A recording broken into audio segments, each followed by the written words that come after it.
அடடே அடடே அம்ஜத்து பாசிப்பட்டினம் அம்ஜத்து எஸ்பி பட்டினம் அம்ஜத்து பாசிப்பட்டினம் கில்லி பாசிப்பட்டினம் ஒயிட்டு காக்கா பாசிப்பட்டினம் காக்கா கறி வெட்டிட்டு இருக்காங்க. இன்னைக்கு என்னன்னு கேட்டிங்கன்னா, இப்போ இன்றைக்கி வந்து ஒரு 30 கிலோ மட்டன் பிரியாணி ஓபி அம்ஜத்து பண்ணுறா போல்.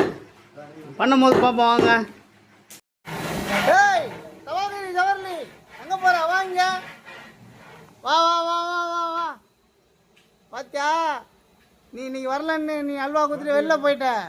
மாஸ்டர் கலை இறங்கிட்டாப்புல, செந்தில்குமார் இறங்கிட்டாப்புல.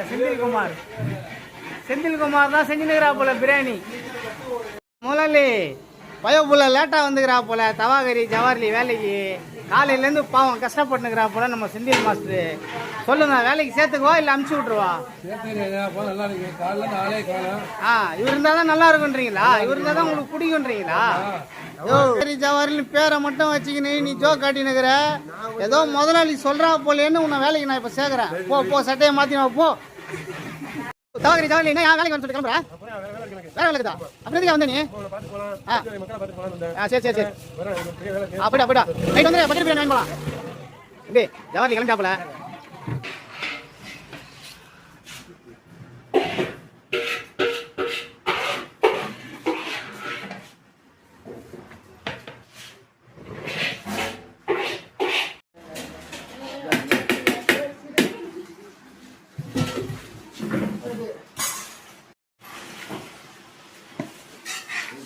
யாருக்கு இருக்கு கம்மியா இருக்கு கையை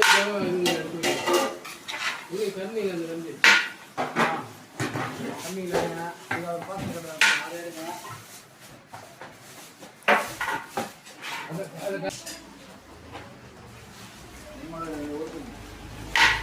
வருங்க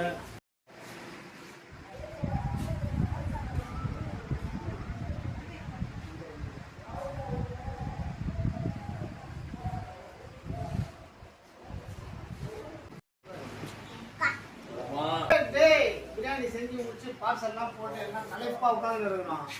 இவர் யாருன்னு கேட்டீங்கன்னா, இவர் தான் குட்டி முதலாளி, கைகுட முதலாளி. இவர் தான் குட்டி முதலாளி. இவர் தான் நமக்கு இந்த ஆர்டரை கொடுத்தாரு. என்ன முதலாளி? அவர் பேர் வந்து கேளுங்க. அவங்க பேர் சொல்லுங்க முதலாளி. ரிபாத் வந்து நமக்கு இந்த வேலையை கொடுத்தா போல. எல்லாத்தையும் பார்சல் கட்டி முடிச்சு இப்போ தயாரா உட்காந்துக்கிறாப்புல ரிபாத்து. அவர் யாரு? குட்டி ரிபாத்தா?